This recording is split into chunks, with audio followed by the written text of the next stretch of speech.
క్రీడాకారులను ప్రోత్సహించేందుకు కూటమి ప్రభుత్వం ఎప్పుడూ సిద్ధంగా ఉందన్నారు శాప్ చైర్మన్ రవినాయుడు. క్రీడాకారులకు గత ప్రభుత్వం పెట్టిన పెండింగ్ ప్రోత్సాహాలతో పాటు ఇన్సెంటివ్ను కూడా క్రీడా దినోత్సవం సందర్భంగా క్లియరింగ్ చేశామన్నారు. క్రీడలకు బంగారు భవిష్యత్తు వచ్చేలా మరింత కృషి చేస్తామంటున్న శాప్ చైర్మన్ రవినాయుడుతో మా ప్రతినిధి Harikishan face to face. Andhra Pradesh క్రీడాకారుల్లో క్రీడా స్ఫూర్తి నింపేందుకు ప్రభుత్వం సరికొత్త సంస్కరణలకు శ్రీకారం చుట్టింది. అయితే వీటికి సంబంధించి మరిన్ని విశేషాలు తెలుసుకునే ప్రయత్నం ఒకసారి చేద్దాం. ప్రస్తుతం మనతో శాప్ చైర్మన్ రవినాయుడు ఉన్నారు. చెప్పండి సార్, ఈరోజు ఎటువంటి కార్యక్రమాలు ప్రభుత్వం నిర్వహిస్తోంది క్రీడాకారులకు? గతంలో ఎప్పుడూ లేని విధంగా అమరావతి ఛాంపియన్షిప్ పేరుతో ఈరోజు ఈ నెలంతా ఆగస్టు 5వ తేదీ మొదలైన ఈ క్రీడ డిస్ట్రిక్ట్ లెవెల్లో, జోనల్ లెవెల్లో, స్టేట్ లెవెల్లో కార్యక్రమం జరగడం జరిగింది.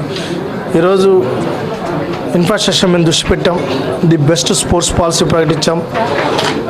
ఉద్యోగ భద్రత కల్పిస్తున్నాం. 3% రిజర్వేషన్ ఇచ్చాం. రిజర్వేషన్తో పాటు వితౌట్ ఎగ్జామ్తో ప్రభుత్వంలో ఏ నోటిఫికేషన్ ఇచ్చాం 100కు 3 ఉద్యోగాలు క్రీడాకారులు కేటాయించడం జరిగింది. ఇవన్నీ స్పోర్ట్స్ ప్రమోట్ చేయడానికి ఎంత చేయాలో అంత చేస్తున్నాం. క్రీడాకారులను గుర్తిస్తున్నాం, గౌరవిస్తున్నాం. దీంతో పాటు ఇన్సెంటివ్స్ కూడా అబ్నార్మల్గా పెంచడానికి ఒలింపిక్స్లో గోల్డ్ మెడల్ వస్తే 7 లక్షల రూపాయలు. గత ప్రభుత్వం పెట్టిన బకాయిలన్నీ మేము పూర్తి చేశాం.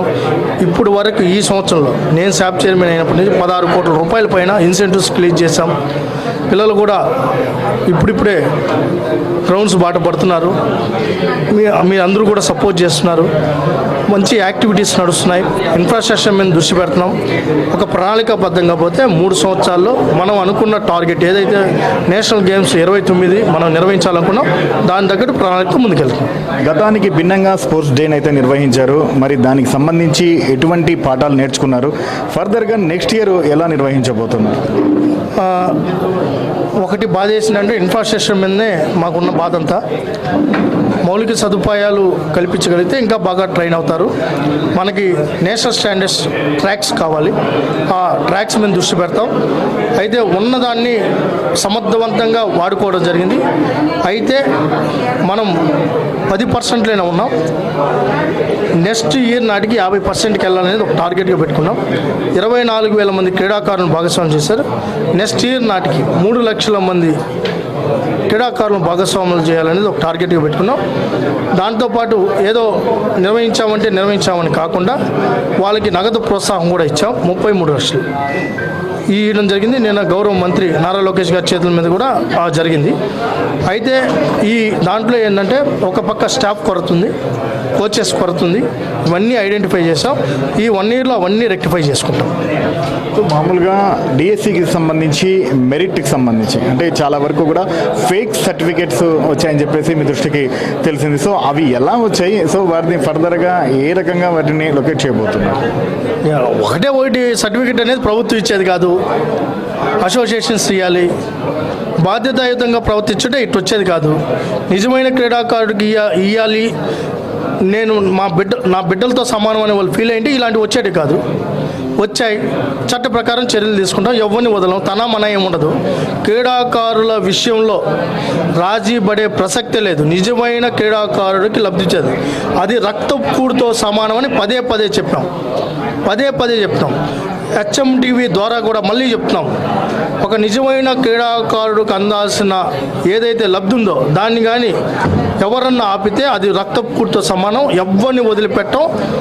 చాలా కఠినంగా వ్యవహరిస్తాం. అసోసియేషన్లపై ఎటువంటి చర్యలు తీసుకోబోతున్నారు? ప్రధానంగా త్వరలో మీరు చూస్తారు. హెచ్ఎంటీవీ సపోర్ట్ కూడా కావాలని కోరుకుంటున్నాం. అలాగే చాలా వరకు రాష్ట్ర వ్యాప్తంగా గ్రౌండ్లు నేషనలైజ్ చేసే విధంగా ఉండాలని చెప్తున్నారు. కానీ ఉన్న గ్రౌండ్లన్నీ కూడా కమర్షియల్ వైపు ఇస్తున్నటువంటి చాలా పరిస్థితులు మనం చూసాం. గత గవర్నమెంట్లోనైతే ప్రస్తుతం ఉన్నటువంటి పరిస్థితులు అయితే చాలా. సో వాటిని ఏమైనా రెగ్యులేట్ చేసే విధంగా అంటే ఇకపై కమర్షియల్ అనేవి గ్రౌండ్లో ఎటువంటి ఈవెంట్స్ అవి నిర్వహించకుండా చేసే ప్రయత్నం ఏమైనా చేస్తారా? 1000% సార్. ఇప్పటికే మనం అన్నీ వెనక్కి తీసుకున్నాం కదా. ఇందిరాగాంధీ స్టేడియం కూడా ఆపించాం. మొన్న ఆగస్టు 15 మటుకు ప్రభుత్వం, ఎందుకంటే అమరావతిలో ఇంకా అది కన్స్ట్రక్షన్ జరుగుతుంది కాబట్టి ఆ ఒక్క రిక్వెస్ట్ మేరకు మనం మున్సిపాలిటీ డిపార్ట్మెంట్ స్పోర్ట్స్ అంగీకరించాం. కానీ ఈ అన్నీ ఆపాక 3 నెలలు ఎక్కడ చూసారా? 4 నెలల నుంచి ఒక పుస్తక ప్రదర్శన తప్ప మరి ఇంకే యాక్టివిటీ జరగలే కదా. మేము ఒకటే చెప్తున్నాం, గ్రౌండ్స్ అన్నీ క్రీడాకారులకు మాత్రమే. ప్రజలకు ఉపయోగపడాలి. అది వాకింగ్కైనా, ఎక్సర్సైజ్కైనా, హెల్త్కైనా ఉపయోగపడాలి అనే పర్పస్ మంది. మెడలిస్టులు ఒక పక్క క్రీడాకారులు వాళ్ళు ఉంటారు, దాంతోపాటు సోషల్ యాక్టివిటీస్ కూడా జరగాలి. ఆడుదాం ఆంధ్ర గురించి ఏం చెప్తారు? మీరేమో ఖచ్చితంగా వీలైనంత త్వరగా దానికి సంబంధించి ఎంక్వైరీ అనేది పూర్తయిపోతుంది, దానికి సంబంధించినటువంటి ఎవరైతే వెనుకలు ఉన్నారో వారిని శిక్షించేందుకు సిద్ధంగా ఉన్నామని చెప్తున్నారు. కానీ అవతల నుంచి ఎటువంటి ఇదైతే రాలేదు. అంటే తమ ఎటువంటి ఇవి లేవు, అవినీతి ఉంటే కదా దాన్ని నిరూపించుకునేందుకు అనేటటువంటి మాటలు వినిపిస్తున్నాయి. ఏం చెప్తారు దీనికి? ఆమె నోరేసుకొని వాగుతున్న ఎవరైతే ఉన్నారో వాళ్ళకి ఇంకొక వారం రోజులైనా వాళ్ళకే ఇస్తారు కదా పేపరు. అవినీతి ఉందో లేదో అనేది వాళ్ళే ఇస్తారు కదా, ఎందుకంటే విచారణ పిలిచేటప్పుడు పేపర్ ఇస్తారు కదా. 1000% అవినీతి జరిగింది, దాంట్లో నో డౌట్. పదే మేము చెప్పాల్సిన పనిలా, అది మీకు తెలుసు, అందరికీ తెలుసు. ఇరిగిపోయిన బ్యాట్లు, ఇరిగిపోయిన కిట్లు, ఎవడు ఏ క్రీడాకారుని గుర్తించా మేము చెప్తున్నాం, గర్వంగా చెప్తున్నాం. 2 కోట్లతో ఈరోజు 480 మంది క్రీడాకారులు గెలిచారు. వాళ్ళకి 33 లక్షల రూపాయలు చెక్కులు ఇచ్చాం, డబ్బు ఇచ్చాం, పేరు ఇస్తాం, ఫోన్ నెంబర్ ఇస్తాం, వాళ్ళ అకౌంట్ నెంబర్ ఇస్తాం. వాళ్ళు ఏమని చెప్పండి, వాళ్ళు ఎవరో చెప్పండి. అసలు స్టేట్లో గెలిచిన వాళ్ళు ఎవరో చెప్పండి, ఆ ముఖ్యమంత్రితో కలిసిన వాళ్ళు కల్పించిన వాళ్ళు ఎవరో చెప్పండి. మేము సవాల్ ఇస్తున్నాం. ఊరికే అడ్డదిడ్డంగా వాదే ఆ రోజా వాగుతా ఉంది, వాగనేంటి, ఆ వాగుడికి ఎలా జరగాలో అన్నీ జరుగుతాయి. చివరిగా చెప్పండి, రాష్ట్ర ప్రభుత్వం అత్యంత ప్రతిష్టాత్మకంగా తెరపై తెచ్చిన P4 స్పోర్ట్స్కి సంబంధించి ఏ రకంగా ఉపయోగపడుతుంది, ఎంతవరకు ఉపయోగపడుతుంది? ఖచ్చితంగా స్పోర్ట్స్కి అది చాలా అవసరం. అన్ని ప్రభుత్వాలే చేయలేదు, ఇది నాన్ ప్రాఫిటబుల్ కదా. క్రీడాకారులకు మనం పెట్టాలి, కానీ అక్కడి నుంచి మనకేం వచ్చేది ఉండదు, ఆదాయ వనరులు కాదు. ఇది సర్వీస్. ఈ దేశం కోసం, రాష్ట్రం కోసం వాళ్ళు కష్టపడుతున్నారు. వాళ్ళకి వాళ్ళకి అందించాల్సిన ప్రోత్సాహాలు, సపోర్ట్ మనం అందించాలి. ఆ విషయంలో వ్యాపారవేత్తలను రిక్వెస్ట్ చేస్తున్నాం, ఇండస్ట్రీస్ని రిక్వెస్ట్ చేస్తున్నాం, JSW లాంటి పెద్ద కంపెనీలు అడుగుతున్నాం. అదేవిధంగా NRIస్ని రిక్వెస్ట్ చేస్తున్నాం. దాంట్లో భాగంగా ఇంతకుముందు కూడా రాకేష్ గారు అనే ఆయన కూడా వచ్చారు. ఇంకా చాలామంది వస్తున్నారు. మీరు అది కూడా మొన్న నేను తానాకి వెళ్ళిన తర్వాత వాళ్ళు కూడా వచ్చారు. ఒక్కొక్కటి ముఖ్యమంత్రి గారితో కల్పించి వాళ్ళని ఆ రోజు అనౌన్స్ చేస్తాం. మట్టిలో మాణిక్యాలని చెప్పేసి షైనింగ్ స్టార్స్ ప్రధానంగా ప్రభుత్వ స్కూల్స్లో చదివినటువంటి మెరిట్ స్టూడెంట్స్కి ప్రత్యేకంగా స్కాలర్షిప్లు అలాగే గుర్తింపులు ఇస్తున్నారు. సో ఆ రకంగా క్రీడా స్ఫూర్తి ఉన్నటువంటి, అలాగే ఏదైతే ప్రతిభ ఉన్నటువంటి విద్యార్థులను గుర్తించి వారికి ఎటువంటి అంటే ముందు ట్రైనింగ్ కానీ ఇవన్నీ కానీ ఏ రకంగా ఇవ్వబోతున్నారు? ఇన్సెంటివ్స్ మనం ఇస్తున్నాం, అబ్నార్మల్గా పెంచాం.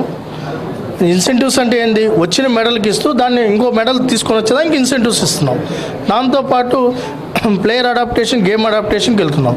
ఇది కాకుండా ఏదైతే మీరు అన్నిటి అకాడమీలు కానీ ఉంటే పిల్లలు ట్రైన్ అయ్యే పరిస్థితి ఉంది. 2019 ఏదైతే ఎలక్షన్ వరకు అకాడమీలు ఉన్నాయి. దాని తర్వాత నాకున్న సమాచారం ప్రకారం ఆ అకాడమీలకు సంబంధించిన ఫైల్ జగన్మోహన్ రెడ్డి గారి దగ్గరికి వెళ్ళింది. దీనివల్ల మనకేంటి ఉపయోగం అని అడిగారు. లేదు సార్, అంటే మనం ఖర్చు పెట్టేది అయితే అవసరం లేదు, మనకు వచ్చేదైతే ఏదైనా ఉంటే చూడండి అని చెప్పి ఆ ఫైల్ పక్కన పడేస్తారు. ఆ విషయం ఏదైనా ఉంటే కాటమనేని భాస్కర్ గారిని అడిగితే ఆ ఫైల్ ఎలా ఇసేసారనేది తెలుస్తుంది. అయితే మేము క్రీడాకారులను గౌరవిస్తాం, గుర్తిస్తాం, వాళ్ళని ప్రోత్సహిస్తాం. అతి తొందరలోనే అకాడమీలు తీసుకొని వస్తున్నాం. Thank you.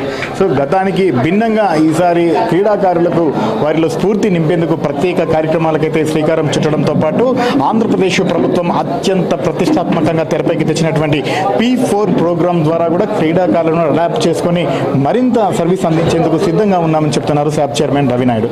కెమెరామెన్ తేజతో హరికిషన్, HM TV, విజయవాడ.